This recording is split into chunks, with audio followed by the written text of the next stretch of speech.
Le grand dialogue. Le grand dialogue de l'émission de débat du studio Tamani sur votre radio. Le grand dialogue. Bonsoir, bienvenue dans votre émission Grand Dialogue spécial élection présidentielle malienne du 29 juillet, un programme du studio Tamani en partenariat avec la Maison de la Presse. Ce soir, Fatoumata Togola, bonsoir. Bonsoir. Nous recevons M. Mamadou Traoré, il est le candidat du parti. Union Angambolo Roma. Voilà, son projet de société, la situation socio-économique, politique et sécuritaire au Mali, la place des jeunes et des femmes et l'accord pour la paix et la réconciliation nationale sont autant de questions que nous allons aborder avec lui. Et bien sûr, au micro pour conduire ces débats, Fatoumata Togola et moi-même, Kolsian Garçon. Le grand dialogue. Monsieur Mamadou Traoré, bonsoir et merci d'avoir accepté notre invitation. Bonsoir. Nous sommes à quelques 5 jours du premier tour de cette élection présidentielle. Quel est votre état d'esprit? Pessimiste, optimiste, inquiet, serein ou le tout à la fois? Serein, confiant et déterminé. D'accord. Alors, quelles sont vos chances de gagner pour cette élection présidentielle? On sait quand même que vous venez d'arriver sur la scène politique. Et mes chances pour gagner cette élection présidentielle sont à 280%. Nous sommes 80,02% de jeunes. Nous avons commencé ce travail-là il y a plus de 15 ans. Nous avons parcouru plus de 8700 villages en 15 ans, amené 10 noix de cola et 500 francs pour respecter nos parents et pour qu'ils fassent des bénédictions pour nous. Et le travail a commencé il y a longtemps. Ça va forcément donner la présidence de la République au soir du 29 juillet. Nous sommes sereins et confiants. Et ce sont ces raisons-là qui sont suffisantes, qui vous ont poussé à être candidat? Non, déjà, ça c'est le parcours. Et ce qui nous a poussé à être candidat, c'est un constat. Et aujourd'hui, il y a une crise sécuritaire généralisée au Mali, et une méfiance communautaire, et une méfiance entre les gouvernants et le peuple. Donc, nous, jeunes, nous sommes la majorité de la population. Nous nous sommes dit qu'il faut apporter notre pierre à l'édifice commun, qui est de participer à l'élection présidentielle et être élu et commencer à avoir une nouvelle option au Mali. Pensez-vous avoir l'expérience requise pour être président de la République? Écoutez, on devient forgeron en forgeant. Il n'y a pas une école spécifique pour la présidence de la République. Et là, nous avons l'amour de la patrie, nous avons une vision, nous avons un programme que nous allons exploiter à bon escient pour le bonheur du peuple malien. Mais M. Traoré, comme une expérience politique est indispensable pour être président de la République, la connaissance des grands dossiers politiques, nationaux comme internationaux. Bien évidemment, on vit la situation, raison pour laquelle aujourd'hui, si nous sommes 80,02%, c'est que c'est nous qui sommes là en train de vivre toutes les situations du Mali. Et tous les maux du Mali se résument autour du chômage de la jeunesse, des problèmes de la jeunesse. Donc si les jeunes veulent venir aux affaires, et ça va résoudre des problèmes. Et bien évidemment, il faut le reconnaître, le poste du président de la République, c'est du travail. Le poste d'un ministre, c'est du travail. Le poste de député, c'est du travail. Donc pourquoi dire tout le temps, trouver de l'emploi pour les jeunes vont venir et engendrer les mêmes pas comme à l'international. Nous avons vu qu'au niveau de la France, Emmanuel Macron, il est venu à 38 ans parce que le peuple français a voulu changer. À un moment donné de la vie des États-Unis, on a essayé un pot noir. La Belgique aujourd'hui est gouvernée par un jeune. Et l'autre jour, tout près, il y a M. Alassane Draman Ouattara qui disait qu'il faut confier le pouvoir à une autre génération. Mais tous ces exemples que vous citez, Macron a une expérience politique, il fut ministre de l'économie, quand même de François Hollande. Barack Obama était sénateur. Donc est-ce que ce sont des exemples qui correspondent à votre profil? Le Mali a d'autres réalités. Par exemple, moi je connais le prix du kilo de riz. Je connais les difficultés maliennes. Je sais qu'est-ce que c'est que le 5 du mois. Et je connais la cherté de la vie à tous les niveaux. Et je suis entrepreneur dans le domaine de l'assainissement. J'ai conduit moi-même un de mes véhicules de ramassage des ordures pendant 3 ans, 8 mois. J'étais au quotidien avec le peuple malien. Je sais qu'est-ce qu'ils vivent. On peut trouver des solutions. Cela est possible. Le Mali est la 3e économie de l'espace UEMOA et pourtant la situation économique n'est pas si reluisante que ça. Sur le plan sécuritaire, la crise s'est transposée du nord au centre. Vous, Quelle lecture faites-vous de cette situation? Vous pensez que vous avez la solution? Nous avons la solution. Ça passe déjà par la bonne gouvernance. Et un pays ne peut pas vivre dans un état de non-droit. Donc nous allons nous atteler à faire la politique autrement, c'est-à-dire gérer très bien la République en réduisant le train de vie de l'État et en luttant contre la corruption. Et dans cette lutte contre la corruption... On va y revenir, hein, s'agissant de la corruption. Oui, allez-y. Okay. Oui. Voilà, donc nous allons lutter contre la corruption, nous allons faire la bonne gouvernance. Nous avons des projets pour nos siens également qui vont faire en sorte que le Mali puisse commencer à engendrer le pas de l'émergence, c'est-à-dire dans le domaine de l'agriculture par exemple. Vous savez, nous avons 703 communes au Mali. Et 703 communes, nous avons un projet qui se nomme Projet pour tous, qui prévoit de faire dans chaque commune 2 projets. Et si on fait 2 projets dans chaque commune, ça fait la moyenne de 1406 projets. Et les 1406 projets, chaque projet va employer 200 personnes. 200 personnes comment? Dans le domaine de l'agriculture en coopérative, 50 personnes dans le domaine de l'agriculture. Là, vous êtes en train d'élaborer les grands axes de votre programme. On va y revenir également. Oui, la question sécuritaire, mais l'emploi. Vous avez parlé tout à l'heure de l'agriculture. J'aimerais vous poser une question toute simple. Que mangez-vous comme céréales dans votre plat chez vous? Le riz. Du Mali ou importé de Thaïlande? Importé de Thaïlande. Alors, et qu'est-ce qui explique cela? Voilà. Je ne suis pas dans les affaires d'abord. Une fois dans les affaires, raison pour laquelle nous sommes en train de venir aux affaires. Si vous voyez que j'ai associé le problème de développement et d'emploi dans le problème sécuritaire, parce que l'insécurité est favorisée par la frustration. Mais vous dites ne pas être dans les affaires. Oui. Et comment comptez-vous résoudre les problèmes de ces affaires-là, vu que vous dites que vous n'êtes pas dans les affaires d'abord? Mais je vous ai dit, vous voyez, on devient forgeron en forgeant. Une fois dans les affaires, nous allons discuter avec les communautés, échanger, du moins, nous allons échanger avec les communautés issues de ces localités où il y a des problèmes. Et les solutions trouvées, c'est les solutions de tous. On est président de la République, mais on n'est pas spécialiste dans tous les domaines.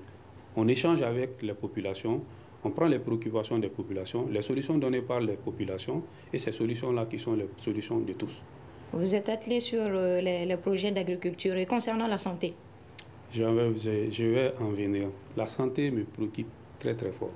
Quand vous prenez le domaine de la santé au Mali, c'est laissé pour compte aujourd'hui.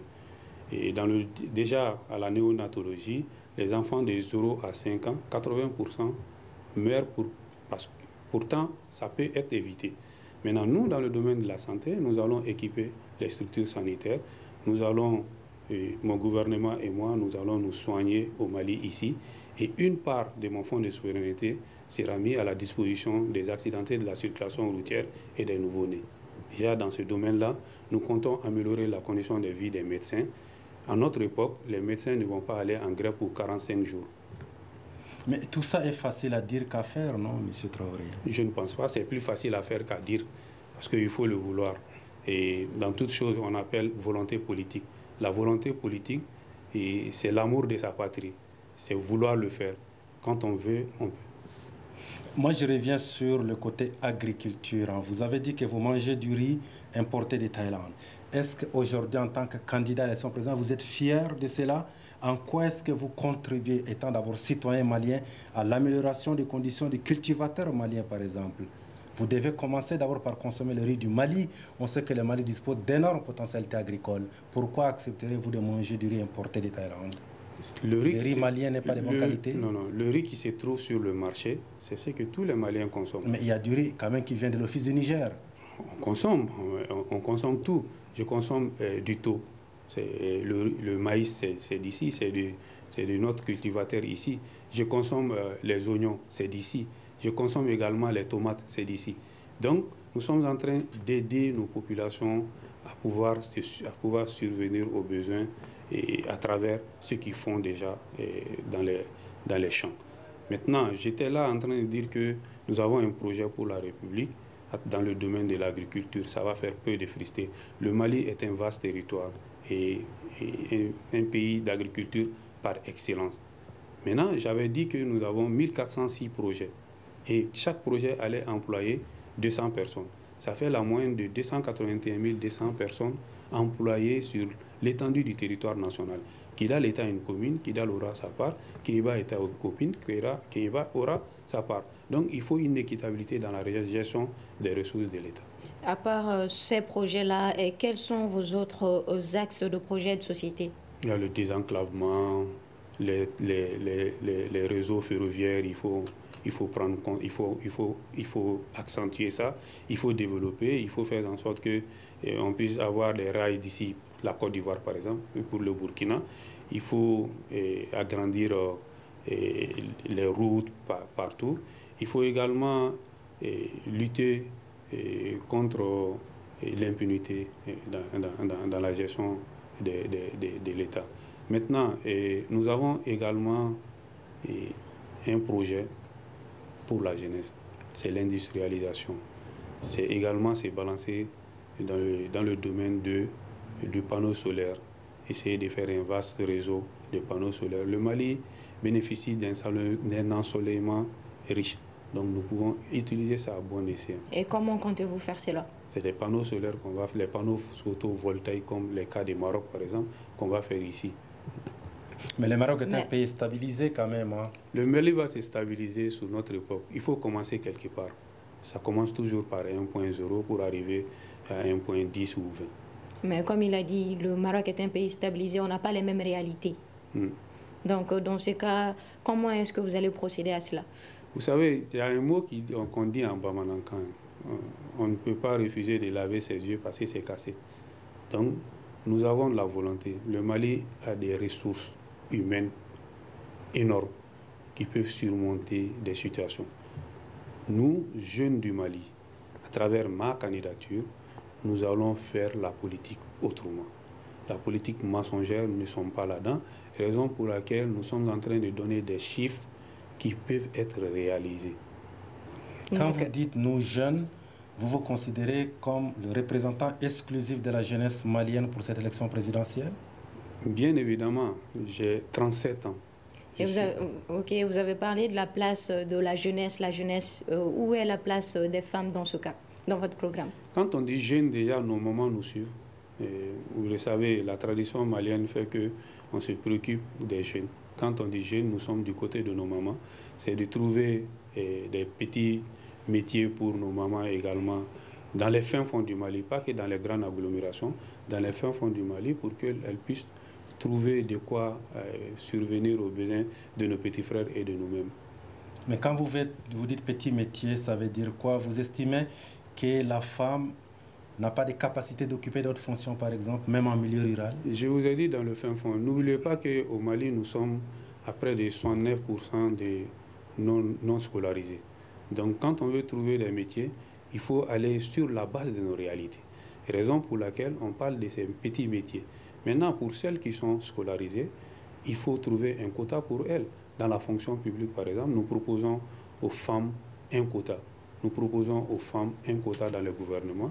Nous proposons aux femmes un quota dans l'Assemblée. Il ne faudrait pas les favoriser seulement sur la scène. Quel est le pourcentage de ces quotas? C'est dans les 40%.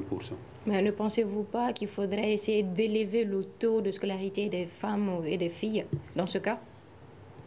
Et dans le domaine de l'enseignement et de l'éducation, nous avons un projet phare. C'est, vous voyez, pour rehausser le taux de scolarisation au Mali, nous allons nous appuyer sur l'assurance maladie obligatoire. Et chaque parent qui va amener son enfant à l'école sera automatiquement pris en charge par AMO. C'est pour inciter les parents à envoyer les enfants à l'école, pour que nous ayons un taux de scolarisation autour de 80 voire 90% d'ici la fin de mon quinquennat. Mais où allez-vous trouver tout cet argent-là quand même? Tout ce que vous venez d'énumérer nécessite des investissements colossaux. Où allez-vous prendre cet argent? Nous allons mobiliser les ressources internes. Comment? Je vais en venir. Et déjà, la taille de mon gouvernement, ça sera de 23 au lieu de 50. Et nous allons diminuer le train de vie du gouvernement. Ça va économiser de l'argent. Nous allons lutter également contre la corruption. Vous voyez déjà le rapport du vérificateur général l'année dernière, c'était à 120 milliards. 120 milliards, ça peut servir, ça peut couvrir l'assurance maladie obligatoire. Ça peut également couvrir les travaux de nos mamans, les petits métiers qu'on veut créer. Mais le vérificateur général n'a pas de pouvoir coercitif. Il constate tout simplement ce qui se passe. Il appartient à un procureur de saisir, de mener des enquêtes. La justice est indépendante. Comment vous allez faire si le vérificateur général, par exemple, établit qu'il y a des détournements des fonds d'argent? Vous allez pousser les magistrats à agir? Nous, notre avantage, c'est que nous n'avons jamais été dans les affaires. Nous sommes en train de venir faire la politique autrement. Nous allons pousser les magistrats à agir. Mais il y a la séparation des pouvoirs. Les juges sont indépendants. Il faut qu'ils agissent. La séparation des pouvoirs, mais les textes sont là. Quand un dossier est donné, il faut suivre le dossier dans les règles d'art. Donc, sous notre époque, quand quelqu'un faute, vous allez devant les tribunaux, les sanctions tombent. C'est obligatoire, les tribunaux vont faire.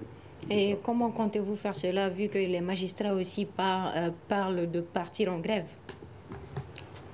Ça, ce n'est pas de mon ressort actuel. À notre époque, si je suis élu président, les magistrats ne vont pas partir en grève. Par quel bâton magique, par quelle solution magique vous allez empêcher les gens d'aller en grève, puisque c'est un droit constitutionnel? Je vous ai parlé de la bonne gouvernance. Quand on gère bien une nation, il y a peu de grèves.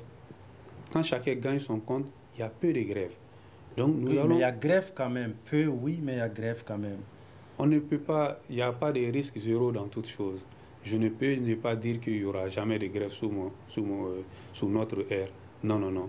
Si je suis président de la République, nous allons recenser les problèmes, échanger avec les principaux acteurs, trouver des solutions pour que le Mali puisse émerger désormais. Alors, Monsieur Traoré, si vous êtes élu président, quelles seront les 3 premières décisions que vous allez prendre? Tout d'abord, le domaine de la santé.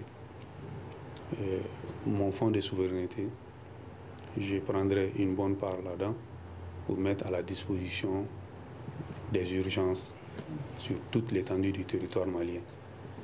Nous allons réduire la taille du gouvernement pour réduire le train de vie. Nous allons commencer à lutter contre la corruption. Nous allons entamer avec une conférence nationale pour échanger sur des problèmes présents et des problèmes passés et essayer de faire la synthèse, trouver des solutions pour le bonheur des Maliens. Et alors, on sait aussi que l'autre mal qui mine le Mali, c'est la corruption. Vous, comment comptez-vous arrêter ces fléaux-là qui empêchent quand même ou qui réduisent la marge du développement du pays? Déjà à l'école, il faut introduire et rétablir à l'école l'éducation civique et morale. Parce que quand il y a corrompu, c'est qu'il y a corrupteur. Donc nous allons, depuis l'école, mettre des modules pour que l'on puisse sensibiliser au maximum les futures générations. Nous allons prendre des sanctions également. Mais aussi, nous allons sensibiliser à travers des séminaires, des colloques dans les secteurs privés, les secteurs publics, pour sensibiliser au maximum de ne pas faire la corruption, parce que ça met une république en retard. Vous êtes homme d'affaires, vous l'avez dit tout à l'heure. Avez-vous toujours payé vos impôts? Êtes-vous toujours en règle avec les fiscs? Bien évidemment, je suis un GIE, un groupement d'intérêt économique. Je suis avec des jeunes également. Nous payons nos taxes, nous sommes à règle. C'est le premier rôle d'un citoyen. Et si on veut être président de la République, il faut donner le bon exemple. Et si vous êtes élu président de la République, qu'est-ce que vous allez faire de ces groupements? Vous n'allez pas leur donner des faveurs, par exemple? Non, ces groupements, ils vont continuer à travailler, puisque avant que je ne sois président, ils étaient en train de travailler déjà. Mais il peut y avoir un conflit d'intérêts quand même. Par rapport à quoi? Il ne peut pas avoir un conflit d'intérêts. Il y a des statuts et règlements qui parlent de tous les paramètres. Donc, ils vont continuer à travailler. Si je suis président de la République, ça ne va pas me regarder. Je vais m'occuper de la République désormais. Et la mauvaise gouvernance? La mauvaise gouvernance, on l'a dit, il faut bien gérer la nation. On ne peut pas vivre dans un état de notre. Comment bien gérer? Ça passe par moi d'abord. Il faudrait que je sois l'exemple dans la gestion des choses. Il faut être serein, il faut respecter les lois, il faut respecter les textes, il faut aussi veiller sur les accords qui seront trouvés entre telle communauté et telle communauté. Il faut veiller à l'application intégrale de ces accords-là. Êtes-vous allé à Kidal pour la campagne? Pas pour le moment. Pourquoi? Nous sommes un nouvel parti politique et nous attendons de voir une lettre qu'on a déposée au niveau de l'aménagement pour aller. Sinon, déjà à Bamako, nous sommes avec les Kidalois. Et je vous informe que ma candidature a été parrainée par 5 conseillers de Kidal également. Mais la campagne prend fin le vendredi minuit. Oui. Pensez-vous avoir le temps de vous rendre dans ces zones-là? Peut-être qu'au sorti d'ici, je vais partir. Et par qui souhaiterez-vous être sécurisé? Les forces de défense maliennes, l'aménagement? Nous, on adresse une lettre à l'aménagement. C'est ceux qui sont aux affaires aujourd'hui, de voir qu'est-ce qu'ils peuvent pour notre sécurité. Je suis candidat à l'élection présidentielle. Ma sécurité, c'est d'autres personnes qui le font à ma place. Oui, mais vous, personnellement, si on vous demandait de choisir entre les forces de défense et de sécurité maliennes et les forces internationales, notamment l'aménagement, les casques bleus, qu'est-ce que vous allez choisir? Les deux, parce que nous sommes en train de travailler ensemble depuis 2012. Les deux. Alors, qu'est-ce qui différencie votre projet de société aux autres candidats? C'est sa faisabilité, c'est réel. Notre projet de société, il est faisable. Quand vous dites que c'est réel, donc vous voulez dire que les projets de société des autres ne sont pas réels? Je ne connais que pour moi. Je sais que mon projet de société, notre projet de société du moins, c'est depuis la base que nous l'avons érigé. Nous sommes allés vers les populations, je l'ai dit. Nous avons fait 8701 villages. C'est ces préoccupations de ces populations qui sont dans le projet de société et ça fait la réalité malienne. Je le disais tantôt, le kilo du riz, on le sait, le kilo du maïs, on le sait, et on va trouver la solution très bientôt, si tout va bien. Vous dites que vous n'êtes pas allé à Kidal et tantôt vous dites que vous avez pris en compte toutes les considérations, les préoccupations de la population malienne. Et comment allez-vous être sûr que les préoccupations des Kidalois sont les mêmes que celles de Bamako ou de Sikasso, par exemple? Vous savez, nous sommes un même peuple. Et mais avec des réalités socioculturelles différentes. Exactement. Qu'on aille à Kidal ou pas, nous vivons avec les Kidalois à Bamako il y a plus de 30 ans. Les réalités sont les mêmes. Un citadin à Bamako, il connaît plus les réalités du village que les villageois parfois. Donc, je ne suis pas allé à Kidal d'abord, mais nous sommes en étroite collaboration avec des Tamashek, des Morts, des Soraï. Donc, nous connaissons les réalités. Et ce sont ces réalités-là, sur ces réalités-là que nous allons nous baser pour trouver des solutions. Mais à part Kidal, avez-vous sillonné d'autres régions du Nord? Nous avons sillonné toutes les régions du Mali, à part Kidal. Parce que Kidal, ce n'était pas accessible facilement, raison pour laquelle. Sinon, on aurait aimé aller à Kidal, même avant Bamako. Mais en adressant une lettre à l'aménagement, par exemple, pour aller à Kidal, est-ce que vous, en tant que prétendant à la présidence de la République, vous n'estimez pas que c'est une violation de la souveraineté du Mali? Non, pas du tout. Si déjà l'aménagement se trouve sur le territoire malien et ils ont été appelés par le président de la République de l'époque, je ne vois pas de la violation. Mais c'est une force d'interposition quand même, pas une force de guerre. Nous le savons. Entre Maliens, nous n'allons pas faire de guerre. Nous n'allons jamais faire de guerre entre nous. On va échanger, se comprendre, trouver des solutions. Cela est clair. Mais est-ce que vous vous êtes pris un peu en retard si ça fait qu'il ne vous reste que quelques jours avant que vous rendiez à Kidal? Je vous ai dit qu'il n'est jamais trop tard. Au sortir d'ici, peut-être que je serai à Kidal. Je ne peux pas, devant l'antenne, dévoiler tout mon programme. En tout cas, j'y serai. Monsieur Traoré, si vous êtes élu président de la République, qu'allez-vous faire de l'accord pour la paix et la réconciliation nationale? Vous le trouvez, c'est un acquis ou il y a des choses à revoir dans cet accord? Écoutez, le Mali a signé pas mal d'accords. Tamaracé, le pacte national. Un mauvais accord vaut mieux que l'absence d'accord. On ne peut pas continuer à s'étirer. Mais il faudrait analyser l'accord d'Alger issu du processus a été signé il y a plus de 3 ans et dans sa mise en œuvre, il y a beaucoup de difficultés. Donc il faut identifier ces difficultés-là, échanger avec la communauté, les vrais acteurs, trouver des solutions au point de blocage et également par rapport au cas connexes. Et si vous identifiez ces problèmes-là, comment comptez-vous, quelle stratégie allez-vous adopter pour faire face à ces problèmes? Les accords trouvés, président de la République Mamadou Traoré, je veillerai à l'application intégrale de ces accords-là. Comment comptez-vous veiller à l'application intégrale de ces accords-là? Vous savez, il y a la législation. Nous allons passer par les tests législatifs et réglementaires pour appliquer ces accords-là. Quand vous dites appliquer, c'est vous en tant que président de la République ou les autres partis adverses?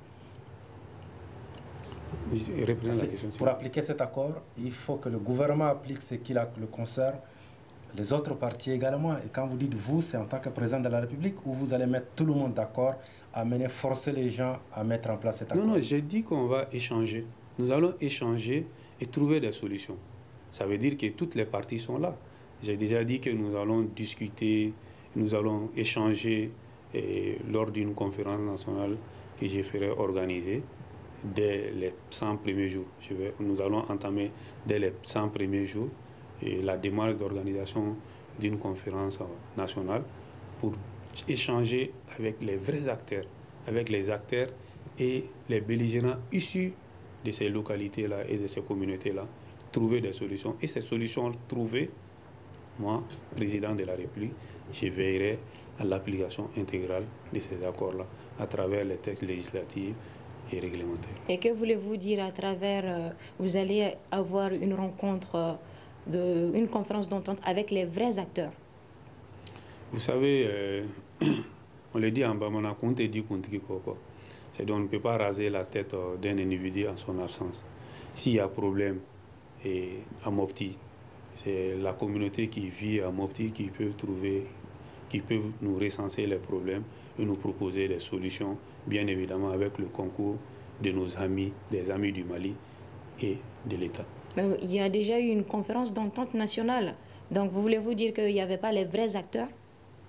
Je ne sais pas, mais nous allons faire notre conférence d'entente, notre conférence nationale qui va inclure tout le monde et échanger. S'il y avait des solutions trouvées, il n'y aurait pas de blocage aujourd'hui dans l'application de l'accord. Mais M. Mamadou Traoré, à vous entendre, on a l'impression que vous n'avez pas lu l'accord en intégralité. Comment? Vous l'avez lu l'accord en intégralité? Bien évidemment. Alors, mais quelles sont les difficultés dont vous parlez tout à l'heure? Les blocages sont où exactement? C'est situé à quel niveau? Moi, je ne peux vous le dire à l'antenne ici. Mais les Maliens aimeraient bien entendre ça. C'est un gros sujet quand même qui préoccupe les Maliens. Il faut la paix dans le pays. Vous êtes candidat à la présidentielle. Il faut que vous donniez votre point de vue sur la question. Vous savez, un accord, ça se signe entre deux parties. Il faudrait que ces deux parties acceptent l'application de ce qu'ils ont signé. L'accord a été signé entre le Mali et la CEMA, l'Algérie et les amis du Mali. Si aujourd'hui il y a blocage dans la mise en œuvre de cet accord-là, il faut recenser. Moi, en tant que candidat, je ne peux m'arrêter seul, dire que c'est tel blocage ou tel blocage. Il faut échanger avec les différentes communautés. Pourquoi est-ce que ça ne marche pas? Qu'est-ce qu'il faut faire? Et le Mali jouera son rôle si je suis président de la République. Il y a environ 2 mois et demi, le secrétaire général des Nations Unies, Guterres, disait qu'il manquait de volonté politique pour l'application de cet accord au Mali. Il a dénoncé cela. Est-ce que vous, président de la République, vous vous sentez dans ces visères-là? J'avais dit quelque part que pour l'application d'un projet de société, pour une bonne gouvernance, il faut une réelle volonté politique et l'amour de la patrie. J'ai l'amour de la patrie, j'ai la volonté de faire une bonne politique au Mali et pour que les Maliens puissent vraiment être soulagés des cailles à Kidal. Mais pour mettre à bien, faire fonctionner votre politique, appliquer votre politique, il va falloir, une fois élu président, que vous ayez la majorité au Parlement, par exemple. Est-ce que si vous n'avez pas la majorité au Parlement, ce n'est pas un blocage? Nous allons avoir la majorité au Parlement. Mais vous lisez dans la boule de cristal, on dirait, M. Traoré. Je vous en prie. Et un parti qui a parcouru le Mali, et le parti est né sur papier le 29 août 2016, et je suis candidat aujourd'hui. Je ne suis pas dans la boule de cristal. Mais comment allez-vous être sûr d'avoir la majorité au Parlement? Nous sommes en train de travailler à cela. Si Mamadou Traoré a pu être candidat à cette élection présidentielle, c'est qu'il y a bon nombre de Mamadou Traoré qui sont prêts à être députés et bon nombre de Mamadou Traoré qui sont prêts à être maires dans les différentes localités. Ce travail est en train de se faire. Nous n'allons pas dévoiler tous nos secrets ici, mais nous sommes candidats aujourd'hui parmi les 24. J'ai 37 ans. Nous sommes le dernier parti politique né qui est parmi les 24 et nous allons avoir la majorité parce que nous sommes 80,02% de jeunes. On est conscient de nos réalités. Mais vous dites que vous ne voulez pas dévoiler tous vos secrets ici. Normalement, il n'y a pas de secret entre le président et son peuple. Là, c'est entre les politiques et les politiques. C'est-à-dire, nous avons notre projet. Départ, c'est la présidence de la République. Après, il y a les autres échéances. Nous allons concourir. Vous allez voir que nous allons être majoritaires à l'Assemblée nationale. Quand vous parlez que vous représentez plus de 80% de la population, vous faites allusion à la jeunesse. Mais cette jeunesse ne vote pas que pour vous. Soyons réalistes, M. Traoré. Les autres partis aussi ont des jeunesses avec eux. Cette jeunesse n'avait pas trouvé un jeune candidat. Aujourd'hui, elle a un jeune candidat. Est-ce que votre jeunesse est suffisante? Elle a un jeune candidat de 37 ans qui est entrepreneur, qui se bat depuis des années dans sa commune, qui est entouré par des jeunes. Celui qui est plus âgé dans le parti, il a 45 ans. Donc, nous ne pouvons que espérer sur notre victoire et nous sommes sûrs et certains de remporter cette élection présidentielle. Vous dites être sûr, mais pensez-vous que cela suffit? Être jeune, la jeunesse? Nous avons l'amour de la patrie. Nous voulons apporter notre pierre à l'édifice commun, qui est la République du Mali. Ça suffit. Il faut aimer sa République. Sinon, être candidat, ce n'est pas facile. Mais nous le sommes aujourd'hui. Nous aimons la République du Mali. Nous allons nous battre pour que la République du Mali soit émergente. Et pourquoi vous n'avez pas commencé par des postes électifs de bas échelle avant de remonter à la présidence de la République? On aimerait bien vous voir d'abord peut-être conseiller municipal, maire, député et prétendre la présidence de la République. On vous aura vu à l'œuvre quand même, M. Traoré. J'étais déjà à l'œuvre, je vous ai dit, dans ma commune depuis les années 98. Et je suis dans les brigades de vigilance que j'ai organisées par rapport à la sécurité. J'ai fait le désensablement des abords de la route principale de ma commune. J'ai fait également le ramassage des ordures. Je suis peintre décorateur et je suis un modèle pour la jeunesse malienne. Au lieu de quitter le Mali pour aller mourir sur le Méditerranée, un jeune Malien de 37 ans, président de la République, ça va inciter mes frères à rester. Donc, je m'en vais vous dire que si il est possible de prendre la présidence de la République, pourquoi commencer en bas également? Aujourd'hui, tous les Maliens disent une nouvelle personne, un jeune. Je suis cette nouvelle personne, je suis ce jeune-là, et nous allons gagner cette élection. Nous allons ouvrir un chapitre sur les relations internationales. Si vous êtes élu président de la République, qu'est-ce que vous allez faire de l'accord de coopération militaire qui lie le Mali à la France, notamment l'accord signé sous la présidence de Dioncounda Traoré? L'État est une continuité. Et le Mali a tout le temps eu des amis, notamment la France. Nous allons continuer avec les mêmes amitiés. On ne rompt pas avec l'amitié. Et on fait en sorte que ces amitiés soient profitables pour toutes les parties. Mais quand même, dans cet accord, il est quelque part dit qu'au cas où les frappes françaises toucheraient des civils, les militaires français ne sont pas poursuivables par la justice. Est-ce que ce n'est pas un désavantage en tant que président de la République pour votre pays? Accepteriez-vous qu'on bombarde un village, par exemple, sous prétexte qu'il cache des rebelles et que ceux qui le font ne sont pas poursuivis? L'État malien a signé sous Dioncounda cet accord. Nous allons continuer avec notre coopération et notre modèle de coopération avec la France. Nous n'allons pas mettre en cause tout ce qui a été fait.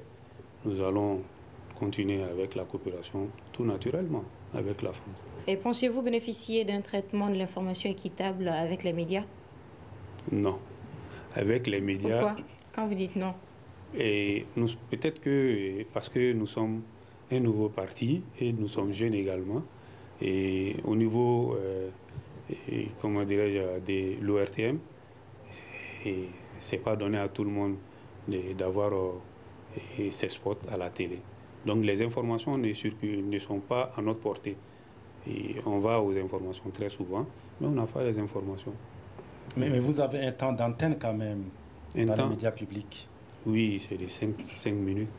Nous battons sur les réseaux sociaux, à travers les WhatsApp, pour communiquer, puisque c'est notre époque, le numérique, WhatsApp, Facebook, Viber, pour communiquer avec nous. Mais est-ce que vous êtes sûr que dans les villages les plus reculés, on vous entend, on vous écoute sur Facebook ou WhatsApp, par exemple? Dans chaque famille au Mali, aujourd'hui, il y a un portable smartphone et il y a WhatsApp.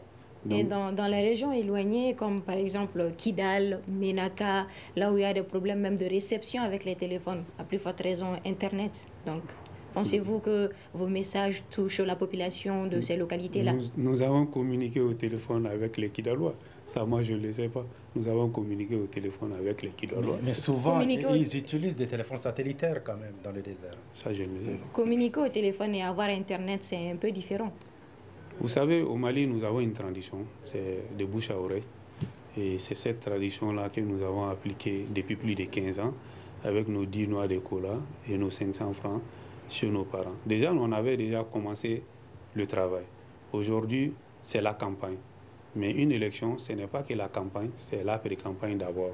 Et nous sommes dans la pré-campagne il y a plus de 15 ans. Donc, ça va forcément faire en sorte que nous sommes écoutés. Parce qu'on est allé dans les villas, on nous a dit, mais vous êtes jeunes, vous les jeunes, tout le temps que vous dites que vous voulez être candidat, et après on ne vous voit pas. Faites tout pour que ça soit réel. Donc aujourd'hui, la candidature, elle est réelle. On a été chez nos parents, nos grands-parents, de dire que nous allons être candidats. Ils ont eu écho aujourd'hui, on est reparti vers eux, bon voilà, on est candidat aujourd'hui. Là, on attend le 29 août pour voir le résultat. Sur les médias publics, vous avez parlé qu'on vous accordait que 5 minutes. 5 minutes n'est-il pas suffisant? 5, ce n'est pas suffisant. Pour convaincre une population, 5 minutes, ce n'est pas suffisant. Pas du tout. C'est trop peu. Vous parlez tout à l'heure de donner des colas et 500 francs par famille ou dans les localités que vous avez visitées. Est-ce que ce n'est pas une forme de corruption passive? Non, c'est notre tradition. Et notre tradition nous impose dans le vestibule de donner 10 noix de cola et 500 francs. Et ce n'est jamais allé au-delà de ça. Nous n'avons même pas ces moyens-là. Aujourd'hui, nous sommes stupéfaits de voir que les stades sont remplis. Et les stades sont remplis, il y a des affiches partout. Mais si nous, on avait ces moyens-là, on allait utiliser ça lors de la grève des médecins pour soulager la souffrance des malades. Les affiches, c'est une forme de communication dont vous prétendez être président de la République, vous ne communiquez pas suffisamment? Si vous avez de l'argent, vous n'allez pas remplir les stades, par exemple? Pas inutilement. Et nous avons eu des difficultés au Mali ici, et la grève des médecins. Et si moi j'avais les moyens que les autres ont aujourd'hui, j'allais l'investir à l'hôpital ces jours-là. Et que voulez-vous dire par pas inutilement remplir les stades? Aujourd'hui, les moyens de l'État sont utilisés, les gros moyens sont utilisés. Et nous, on pense qu'il y a une forme de faire la campagne. Cette forme, c'est d'aller vers la population lors de la pré-campagne, discuter avec eux, les convaincre. Cela vaut mieux que de rentrer dans le dispatching des sous. Le Mali a besoin de sortir de ces trous-là et ça passe par une économie saine. Et que voulez-vous dire par une économie saine? C'est nous-mêmes d'abord, il faut économiser. Nous, politiques, moi je ne fais pas partie parce que je n'ai même pas les moyens. Nous, politique aujourd'hui, on doit s'abstenir, on doit penser au peuple malien. Mais quand vous dites penser au peuple malien, alors que vous mangez du riz thaïlandais? Je ne mange pas que du riz thaïlandais, je vous ai dit. Je ne mange pas que c'est du riz thaïlandais qui se trouve sur le marché. Mais il a été importé. Il a été importé, c'est le seul parmi les autres que je mange. C'est-à-dire, il y a le maïs que je mange qui est d'ici. Si vous pensez réellement au peuple malien, vous aurez dû continuer à consommer que du produit Made in Mali, par exemple. Et le lait en poudre, tout le monde le consomme, ce n'est pas du Mali. Les pâtes, les trucs de conserve, on utilise. Moi, le riz thaïlandais, je consomme. C'est parce que c'est le seul qui se trouve sur le marché pratiquement. Maintenant, ce qui se trouve sur le marché qui est à ma portée, c'est le maïs, le sorgho, que j'utilise également. Je mange du bachi, je mange du haricot. Le haricot, il n'est pas d'ailleurs, il est d'ici. Je ne mange pas que du riz thaïlandais. Mais vous avez dit que vous avez beaucoup fait pour la communauté. Pourquoi vous n'avez pas fait quelque chose pour changer le fait qu'il y a plus de riz thaïlandais sur le marché que le riz malien? Vous savez, investir dans l'Office du Niger, par exemple. Aujourd'hui, l'Office du Niger, c'est pour les cultivateurs. Moi, je suis dans le domaine du ramassage des ordures. Et j'investis dans ce domaine-là. Je ne peux pas quitter le domaine du ramassage des ordures, aller prendre la part de mon frère qui est à Mopti, soi-disant que je voudrais investir. Non, on ne parle pas de prendre les parts, mais pourquoi ne pas créer une collaboration? Ils sont dans leur rôle déjà. Moi, je suis en train de ramasser les ordures ici et faire mon entrepreneuriat. S'ils sont dans leur rôle, ils sont bien là-dedans. Donc moi, je ne vais pas... Déjà, je gagne ma vie ici, je ne vais pas aller me mettre dans leur affaire. À vous entendre, M. Traoré, si vous avez l'argent, vous n'allez pas investir dans les manifestations, des campagnes, des réunions, remplir les stades. Est-ce que vous faites l'apologie de la pauvreté? On sait que même dans les grandes démocraties, les États-Unis, la France, l'Allemagne, il faut avoir de l'argent pour être président de la République. Pour battre campagne, il faut avoir de l'argent. Les réalités diffèrent. Au Mali, nous avons une culture qui nous aide beaucoup. C'est le social. Les porte en porte, nous sommes là-dessus. Ce n'est pas aller faire des affiches. L'affiche ne dit pas à un individu d'aller voter. Mais au Mali, quand vous venez trouver les gens chez eux à la maison, échanger avec eux autour de votre projet de société, ils acceptent vous voter. Ils acceptent vous voter. Donc, raison pour laquelle nous sommes plus porte en porte, puisque nous sommes nombreux. Nous sommes dans les familles. Nous sommes en train de sensibiliser.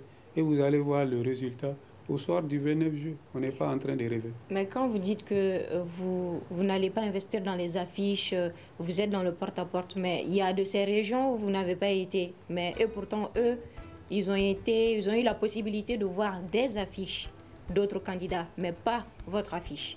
Donc, nous avons des affiches partout. Nous avons des affiches partout.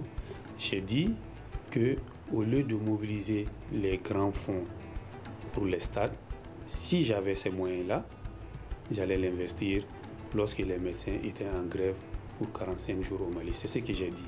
Les affiches, tout naturellement, il faut les faire. Sinon, comment on va m'identifier parmi les autres? Et vous allez investir pour aider les médecins étant candidat ou quand vous serez président de la République? Ça allait étant candidat. Avant ce jour-là, aujourd'hui. Parce que les médecins, ils sont allés en grève l'année dernière. Mais on vous a posé tout à l'heure la même question. Pourquoi, si vous aidez les médecins, pourquoi ne pas aider les paysans de l'Office du Niger ou des Fagibines, par exemple? Et un paysan, il tombe malade. Un médecin, il tombe malade. On dit la santé avant tout. Pour cultiver son champ, il faut être en bonne santé. Raison pour laquelle j'allais investir là.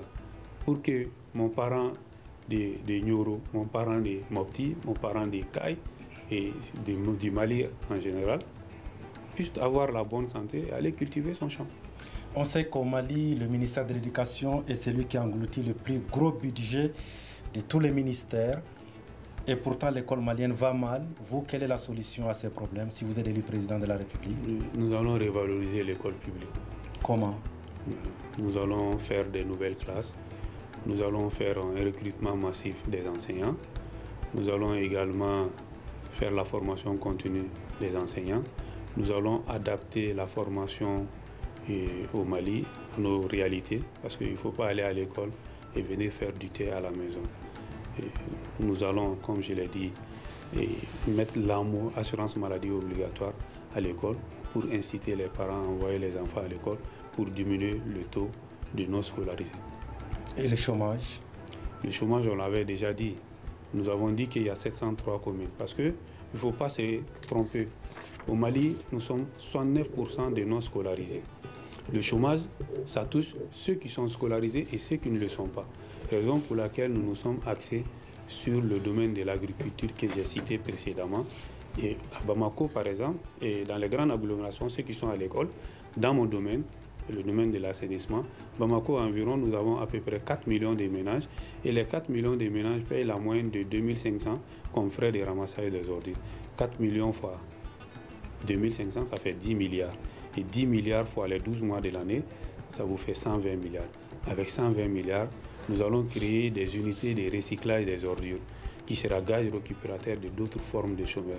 Nous allons également lutter contre le réchauffement climatique à travers dans la mise en œuvre, à travers les cahiers des charges dans les différentes communes pour le reboisement. 5000 arbres par commune, ça fait 3 515 000 arbres. D'accord, nous sommes pratiquement à la fin de ce débat. Monsieur Mamadou Traoré, une dernière question en 30 secondes. Si vous ne passez pas au premier tour, pour qui allez-vous appeler pour voter? Cette option, nous ne sommes pas dans ça. Nous sommes dans l'option que nous sommes au deuxième tour. Mamadou Traoré, merci d'avoir répondu à nos questions. Merci. Merci beaucoup. Voilà, merci Fatoumata Togola. Merci Kolsi Agassou. Voilà, mesdames, messieurs, ainsi s'achève ce grand dialogue. Merci de l'avoir suivi. Passez d'excellents moments en compagnie de nos radios et télévisions partenaires. Très belle soirée. À demain. Le grand dialogue. Le grand dialogue de l'émission de débat du studio Tamani sur votre radio.